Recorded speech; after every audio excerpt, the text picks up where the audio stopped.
Oh, I didn't realize Tyrion was in Vikings. Get it? Because they're both dwarves. I'm hilarious. So we start off the episode with Hvitserk's frozen ass coming to see King Olaf. Again, we see Hvitserk as having a more important part of the story as they give him more dialogue, a more interesting plotline, and now his own ally. He's kind of accumulating this motley crew of sidekicks with the old fat guy he thinks is the Buddha and the small dwarf with the sassy attitude. It was quite cool how they played around with our expectations, not knowing whether this dwarf is truly hostile or this dude is truly hostile. Like they strip him down and make him walk naked, but then they're actually just taking him to a steam room. And then again, King Olaf tests his resolve by pretending to go with Ivar and then locking him up for the betrayal-ish type thing in the steam room. This episode around Hvitserk was quite light-hearted. We got to see him laughing a lot and him testing with us, and it was a really interesting cast of characters. My favourite line was when the dwarf guy said, "Never try to anticipate the desires of kings," and then he just lets him flop on the floor. Now I thought it was pretty interesting that we had this guy kind of just laugh at him being called the Buddha, never really brought it up again, but then when we had that scene right at the end when he was on the floor, he was steamed out, and he comes above him and he says, "Give, sympathize, control." He said them in a different translation right before that, which really shows us that it is from like ancient philosophical texts containing like Hindu and Buddhist concepts. They're kind of seen as these three duties that people were supposed to give to others, to the gods, to animals, and so on. They're these ethical lessons that someone has to go through personally to shape their character. So it seems like this King Olaf guy is already a Hindu or Buddhist of some kind, or maybe he's looked it up because he was called the Buddha. I don't know. So it seems like he's on board with all of this, and he's going to try and help shape Hvitserk to learn about the different culture and responsibilities, and this way of thinking, kind of giving him enlightenment of some kind. So it'd be kind of interesting just to watch Hvitserk and keep these three things in the back of our mind, because they might check them off. He might have to give, empathize, and then control himself. Could be a clear arc they kind of put him through as they kind of make him separate and unique to his other brothers. To be honest, I don't know enough about it to really say much more, but if you're someone who knows any of this kind of stuff, you could tell us in the comment section below how you think it could affect his storyline and what kind of things we could look out for. I know, I'd be really fascinated to hear that. So someone obliterates Ivar's statue, leaving it in the open as a clear sign of defiance. Now Ivar, using his spidey senses, immediately finds out the culprit, confronts and brings them forward, and then murders the entire family, of course. It doesn't seem like the smartest idea to do this act of defiance extremely openly right as Hvitserk leaves. It's like, why didn't you go with him and then do it and then go with him in the night, escape? How do you not see this coming? I don't even understand. The silver lining to the whole situation is that now that Hvitserk comes back with an army, Ivar doesn't have a hostage anymore. How do you call yourself a tyrant if you don't burn at least one family? Then we cross over to a scene where Freydis is giving birth to Ivar's son, and it's the kind of scene where if your parents walk in while you're watching it, it's very hard to explain. A lot this episode, they've kind of played with the timeline and the speed of things going, added music over top, and made it all dreamy-ish. Like when we had the family burning, they kind of crossed between these different shots, they slowed it down, made it look like a music video almost. And so for this, they kind of just give us the vague idea that there is some deformity with Ivar's child, and they never really show us the baby. Because the individual deformity doesn't really matter, it's just the fact that there is one on this baby that Ivar can relate to and see himself in. So of course, this brings us to the scene where he leaves the baby in the woods. This shows us so much how he's connected to the way of thinking Ragnar had, and how much he self-loathes. It was a powerful scene that showed us that Ivar doesn't just talk about this torment inside of him, it's really there. He can follow through with the actions. He did not want his child to have to suffer the life he dealt with. This lifetime of chronic pain he's dealt with has been the prevailing force in all of his life. It has made him bitter and angry, it has turned him inwards and created a shell that blocks out people around him. So just like his father, he leaves his son out in the woods to die. Both him and Ragnar didn't have it in them to kill him right there and there with an axe or anything, but they do leave him there and he's not going to survive on his own. In Ivar's case, Aslog came out and found him and that's why he lived, but this also leaves it open for Baldur to have the same happen to him. Maybe we'll have a Magnus 2.0 in a season and a half. So it's a really emotional scene. It was really important to know where Ivar is in his psyche and to see how much he really hates his own existence.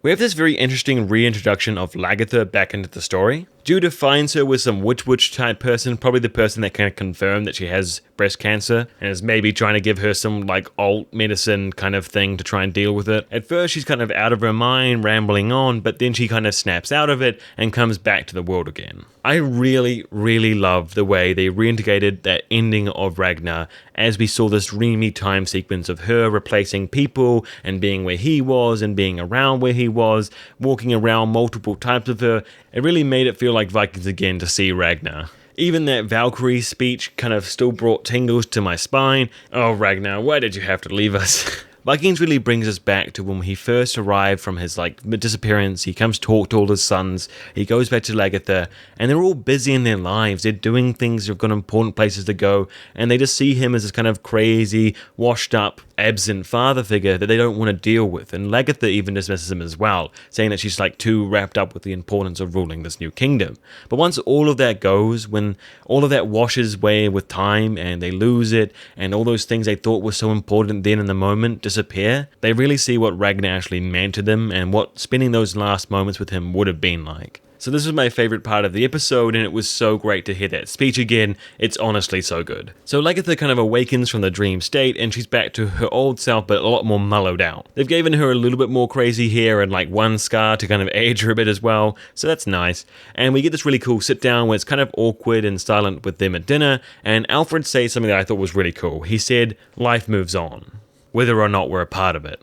And it was meant to be directed at Lagertha being missy for ages, but really it was to kind of show us that life moves on past Ragnar. And as much as his glories and his ups and his downs were so amazing that story will never be taken away, we need to move on to the new story, those of his sons and the world he left behind. So we get this scene with Judith's painting. She's talking to the new Elfswiths, and Lagertha and Judith kind of lament how young she is and how naive she is at this point. They've both been through so much baggage, and that left its physical scars, like losing an ear, as well as its mental scars. We also get this quite intimate scene between Lagertha and Judith where they brushes the paint down her face, and it was a very interesting vibe. We may get a short-lived romance there before Judith dies. So we didn't get too much outside of the Ragnar stuff, but she's going to be part of the royal villa kind of court scene now, and it'll be interesting to see what kind of influence she has on the people there, as well as Alfred. So now we cross over to Ubbe, who's leading the army to face the Black Danes. This is the kind of step up I've been hoping to see from Ubbe for quite some time. The way he snaps back at their guard when he questions them, the way he takes authority when he meets the kings,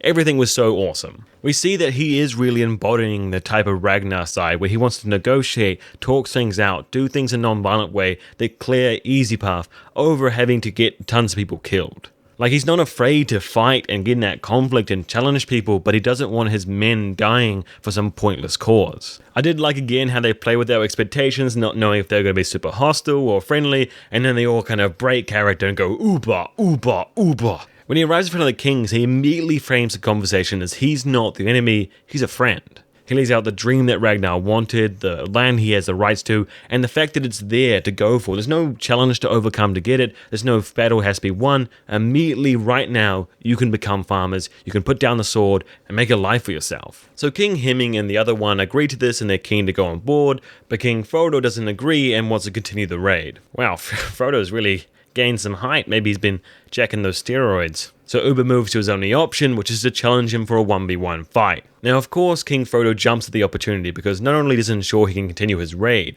but as well, killing a son of Ragnar, or Ubbe, would make him instantaneously famous. So great stuff happening with Ubbe all around. I really enjoyed this fight we got on this episode. I was a little bit disappointed we didn't get the actual fight this episode, but I didn't have enough time, so it's going to be a really hype episode next week.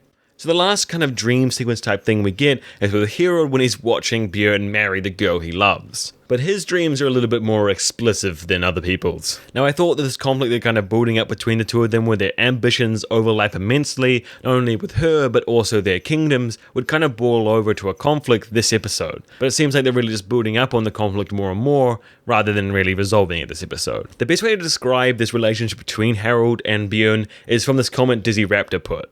Bjorn did seem to enjoy sticking it to Harald at every turn, after they defeated Harald's army in battle twice. Then Bjorn walks up with a promise of victory, only to snatch and then marry the woman that Harald had his eye on away from him. Then Bjorn insults him repeatedly and finally tells him he will never be king of Norway. No wonder Harald's going to turn on him. And then lastly we have Floki saying YOLO I'm out, and then ditching the squad and going to this random cave.